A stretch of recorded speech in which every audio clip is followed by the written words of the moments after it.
안녕하십니까. 마음을 진맥하는 한의사 이명택입니다.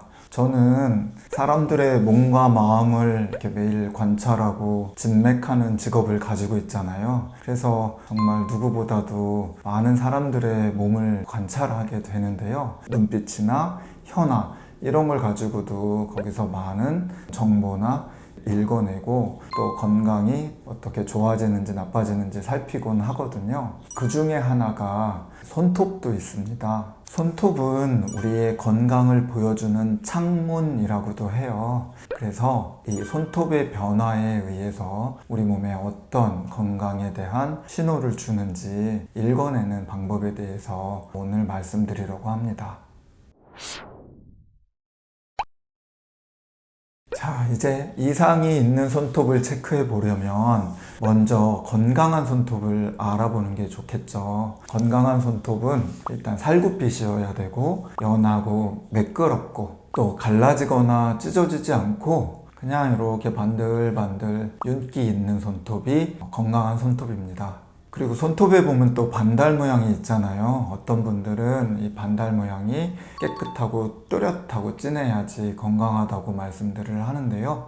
이 반달의 크기나 그 색깔은 건강과는 크게 상관이 없습니다. 선천적으로 태어날 때부터 조금씩 다르게 본인의 어떤 특징적인 걸 가지고 태어나는 경우가 많거든요. 우리가 봐야 되는 거는 어느 날 봤더니 평소 내 반달 모양과 다르게 완전히 커졌다든지 작아졌다든지 색깔이 완전 진해졌다든지 이렇게 되면 그때는 뭔가를 의심해 볼 필요가 있습니다.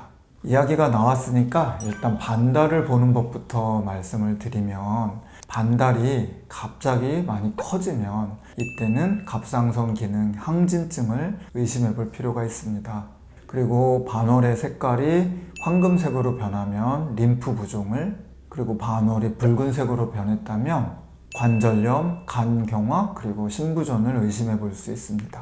두 번째로는 손톱의 색깔로 건강을 살피는 법을 말씀드릴게요. 아까 건강한 손톱은 살구빛이라고 제가 이야기를 드렸습니다.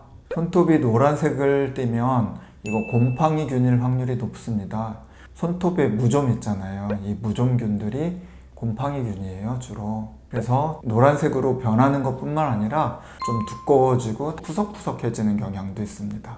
그리고 드물게는 노란 정도가 이렇게 갑자기 심해져가지고 정말 노랗게 이렇게 보일 때가 있는데요. 이때는 당뇨병일 확률도 있어요. 당뇨병 환자분들은 면역력이 약해져 있기 때문에 세균 변식이 쉽게 증가할 수가 있거든요. 그래서 노란색을 띠는 경우가 있습니다. 초록색도 마찬가지로 세균에 의한 감염인 경우가 많은데요. 색만 초록으로 변할 뿐만 아니라 퉁퉁 붓기도 하고 통증이 있을 수도 있습니다. 초록색으로 변했을 때는 세균에 의한 감염일 경우가 많으니까요. 이때는 둔다고 잘 안 낫거든요. 그래서 병원 한번 찾아가셔서 진단을 받아보시고 이게 세균의 감염인 경우에는 처방을 받아서 약을 복용하시는 것이 좋습니다. 손톱이 하얗거나 창백한 푸른빛을 띠면 호흡기 질환이나 간 질환을 의심해 볼 필요가 있습니다. 호흡기 질환이 있는 경우에 체내에 산소 양이 부족해지기 때문에 이 산소가 손가락 끝까지 이렇게 전달이 되어야 되는데 이것이 부족해지니까 상대적으로 하얗고 창백하게 보여질 수 있습니다. 간 기능이 약해졌을 때에는 혈액 내에 헤모글로빈의 수치가 줄어들어서 그래서 손톱이 또 창백해 보이고 하얗게 나타날 수가 있습니다. 색깔은 같은데 그 질환이 완전 다르죠. 그러니까 손톱이 이렇게 변하면 이거 갖고 너무 이렇게 맞추는 것보다는 병원에 먼저 가시는 것이 좋을 것 같습니다. 세 번째로는 손톱에 줄이나 반점이 생기는 경우를 볼게요. 먼저 손톱에 반점이 생기는 경우는 어디에 부딪혀서 생기는 외상인 경우가 많아요. 하지만 외상인 경우는 손톱이 자라면서 그게 이렇게 빠져나가거든요. 근데 만약에 손톱이 자라는데도 계속 하얀 반점이 남아있는 경우에는 곰팡이 감염이거나 또는 건선 같은 피부병의 종류일 수가 있습니다. 곰팡이균이나 또는 건선 같은 경우는 시간이 지나도 없어지지 않으니까 치료가 필요할 수 있습니다.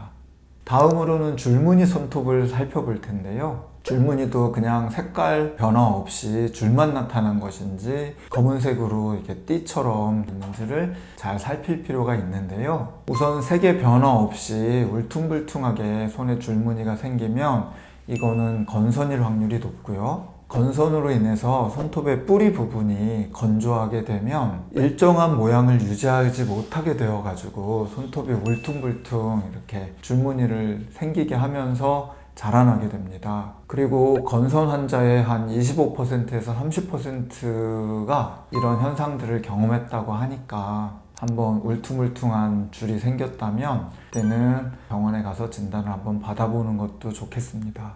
또 검은색이나 또 갈색으로 진하게 줄무늬가 나타나는 경우가 있는데요. 이건 뭐냐면 사람 따라 피부가 검은 사람들은 줄무늬가 생기는 경우도 있고요. 근데 평소에는 없었는데 갑자기 생겼다 할 때는 그런 특이한 사인이나 징조는 별로 좋은 것이 아닐 수도 있으니까 한번 진단을 받아보는 것도 필요합니다.